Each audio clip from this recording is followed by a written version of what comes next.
Evil dead rise evil dead franchise की 5th instalment है। Movie start होती है जंगल में एक घर से, जहां जेसिका और उसके फ्रेंड घूमने के लिए आते हैं। जेसिका काफी बीमार होती है और बेड पर औंधे मुंह पड़ी होती है। तब उसकी फ्रेंड उसके पास आती है और उसका मूड ठीक करने के लिए उसे एक स्टोरी सुनाने लगती है। इतने में ही जेसिका बेड पर बैठ जाती है और वहीं से आगे की कहानी बताने लगती है। उसकी फ्रेंड ये देखकर डर जाती है कि ये जेसिका की बच्ची आगे की कहानी कैसे बता रही है। वो बेचारी ये सोच ही पाती है कि हमारी जेसिका बेबी बेड से सीधा नीचे गिर जाती है और उल्टी करने लगती है। उसकी फ्रेंड जब उसे चेक करने जाती है तो जेसिका अचानक उसकी गर्दन पकड़ लेती है और उसकी खोपड़ी से सारे बाल नोच डालती है। वो बेचारी भागी भागी बाहर अपने बॉयफ्रेंड के पास जाती है। वो उसे सारी बात बता ही रही होती है कि जेसिका वहाँ भी आ जाती है और अपने आप को ही ड्रोन से मार देती है और नदी में गिर जाती है। वो लड़का उसे देखकर बचाने के लिए नदी में कूदता है तो जेसिका नदी में ही उसकी गर्दन उखाड़कर बाहर फेंक देती है और उड़कर बाहर निकलती है। तभी मूवी का इंट्रो शुरू होता है और यहाँ सीन कट हो जाता है। फिर एक दिन पहले जहाँ हमारे मेन कैरेक्टर बेथ की एंट्री होती है, जो मुझे काफी अच्छी भी लगती है। वो टॉयलेट में बैठी है और अपना प्रेगनेंसी टेस्ट कर रही है, जो कि पॉजिटिव भी निकलता है। बाद में वो अपनी बहन एली के पास उससे हेल्प मांगने जाती है। एली अपने 3 बच्चों के साथ एक अपार्टमेंट में रहती है। एली को उसके हस्बैंड ने छोड़ दिया है और वो अपने 3 बच्चे डैनी, ब्रेजिट और कासी के साथ रहती है। अपनी बहन के वेलकम के लिए एली अपने बच्चों से पिज्जा लाने के लिए कहती है। जब बच्चे पिज्जा लेकर आ रहे होते हैं और बिल्डिंग के बेसमेंट में होते हैं तो अचानक वहाँ एक अर्थक्वेक आ जाता है और बेसमेंट में एक गहरा गड्ढा बन जाता है। डैनी जो एली का लड़का है वो उस गड्ढे के अंदर जाता है तो वहाँ उसे एक लॉकर दिखता है और बहुत सारे टाइप के होली साइन भी दिखते हैं, जिससे पता चलता है कि वहाँ किसी टाइप का एक्सोर्सिज्म किया गया है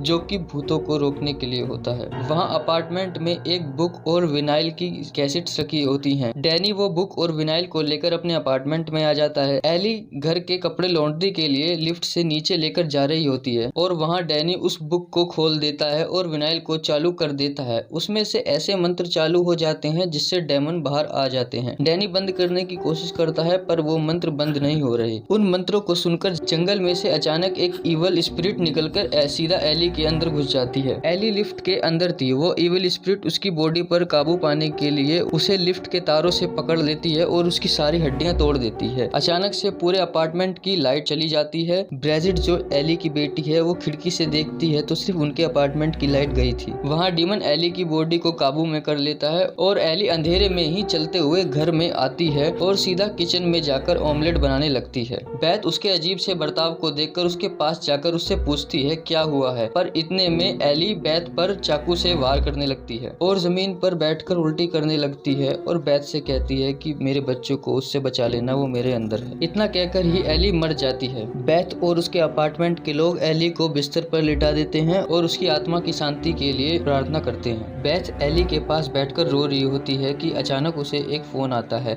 बेथ फोन उठाती है तो उसमें से एली बोलती है कि मुझे बचा लो, यहाँ मुझे नरक में जलाया जा रहा है। पर एली तो मरी हुई बिस्तर पर लेटी होती है। बेथ यह देखती है कि इतने में उसके फोन का गिलास टूट जाता है। अचानक एली बिस्तर पर बैठ जाती है। बेथ उसे छू कर देखती है तो उसका शरीर बहुत गर्म हो रहा होता है। सारे बच्चे और बेथ एली को बाथ टब में ले जाकर डुबो देते हैं जिससे कि उसका शरीर ठंडा हो जाए। पर एली अब एक इविल स्पिरिट के कब्जे में होती है तो वो सीधा पानी में से निकलकर छत पर चिपक जाती है। तेज चिल्लाती है कि आसपास के सारे कांच टूट जाते हैं और बाथटब का पानी बॉईल होने लगता है। यहाँ पर अब साफ पता चल जाता है कि एली के शरीर में डेमन है। अब वो डेमन सीधा बेथ पर हमला कर देता है और उसके हाथ में कांच घुसा देता है। फिर वो ब्रेजिट के पास जाती है और उसके गाल पर भी एक निशान डाल देती है। इतने में वहाँ पर एक अपार्टमेंट का लड़का आ जाता है। एली सीधा उस पर झपट पड़ती है और उसकी आंख को अपने मुंह से निकाल देती है। इसी बीच हाथापाई में बेथ और एली के बच्चे उसे घर से बाहर निकाल देते हैं और अंदर से डोर क्लोज कर लेते हैं। बेथ दरवाजे में लगे शीशे में झांकती है तो एली अपार्टमेंट के एक एक लोगों को मार रही होती है। ब्रेजिट और डैनी आपस में लड़ने लगते हैं कि ये उस किताब को खोलने की वजह से हुआ है तो बेथ उन दोनों को रोकती है और किताब के बारे में पूछती है। और वहाँ पर एली दरवाजे के बाहर से ही अपनी छोटी बेटी कासी जो अभी घर के अंदर है उसे कन्विंस करती है कि वो गेट खोल दे। कासी थोड़ा सा ही गेट खोलती है। इतने में ही एली उसकी गर्दन पकड़ लेती है। कासी चिल्लाने लगती है तो इतने में बेथ आकर उसे छुड़ाती है और दरवाजा दोबारा बंद कर देती है। दूसरी तरफ ब्रेजिट अपने उस निशान को देखती है जो कि एली ने उसके गाल पर बनाया था। अब वो निशान धीरे धीरे बड़ा होता जाता है और ब्रेजिट पूरी तरह से इफेक्टेड होने लगती है। उसकी आंख, नाक और मुंह में से खून आने लगता है। अचानक ही वो कीड़ों की उल्टी कर देती है। अब एली भी डेडाइट्स बन चुकी है। ब्रेजिट अपनी छोटी बहन कासी पर हमला कर देती है। कासी उससे बचने के लिए अपनी डोल, जो कि एक लकड़ी से बंधी हुई होती है, उसके सामने की ओर कर देती है कि सीधा ब्रेजिट के सर में घुस जाती है। इससे ब्रेजिट थोड़ी देर के लिए न्यूट्रलाइज हो जाती है। फिर डैनी ब्रेजिट को बांधकर पैक कर देता है जिससे कि वो दोबारा हमला ना करे। बेथ उस रिकॉर्डर को दोबारा सुनने का फैसला करती है जिससे कि पता चल जाए कि इस डेमन को कैसे रोकना है। अभी एली, जिसके अंदर डेमन है, वो काफी देर से बाहर है। वो अंदर जाने का रास्ता ढूंढ ही रही होती है कि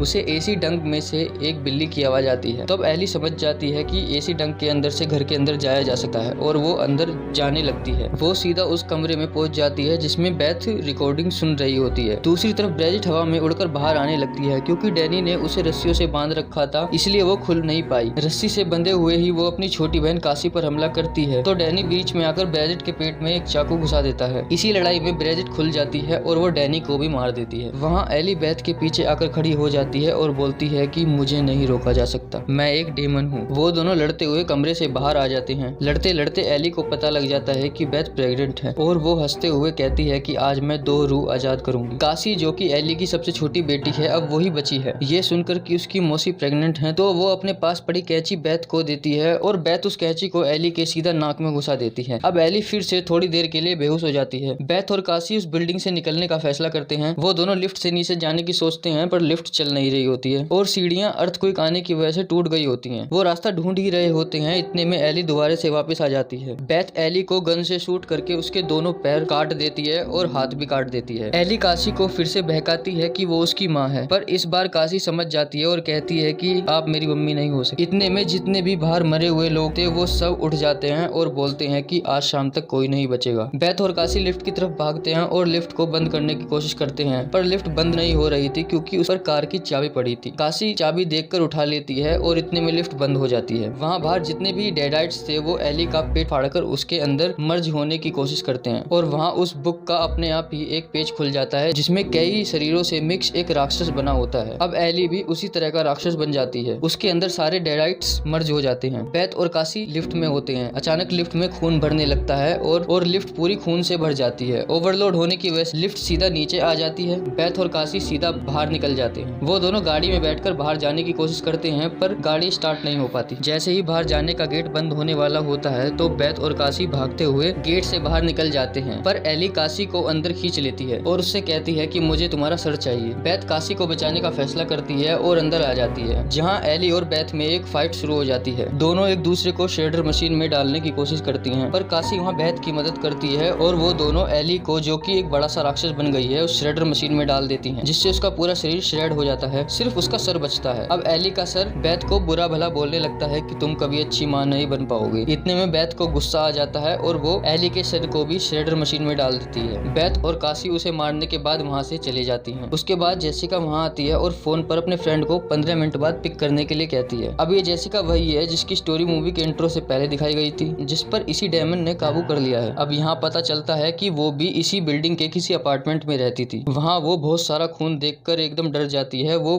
पुलिस को फोन ही करने वाली होती है कि इतने में वो डेमन उसे अपने काबू में कर लेता है और मूवी सीधा वहीं पहुंच जाती है जहाँ से शुरू हुई थी। जेसिका बेबी भी अफेक्टेड हो जाती है और अपने दोनों फ्रेंडों को मार देती है। यहाँ पर मूवी खत्म होती है, जिससे ये पता चलता है कि इस मूवी का सेकंड पार्ट भी बहुत जल्दी ही निकलने वाला है, क्योंकि अभी डेमन खत्म नहीं हुआ है, बस अब उसे दूसरा होस्ट जेसिका मिल चुकी है। सच बताऊं तो ये मूवी मुझे बहुत अच्छी लगी। एली, जो कि डेमन के रोल में बहुत अच्छी लग रही थी, सच में मुझे तो बहुत अच्छी लगी। और हमारी जेसिका बेबी भी कुछ कम नहीं है, वो भी मुझे काफी अच्छी लगी। तो फ्रेंड्स, इसके अगले पार्ट का इंतजार करते हैं और तब तक के लिए आप मेरे चैनल को सब्सक्राइब कीजिए और लाइक्स कमेंट भर भर के कर दीजिए। Okay, bye.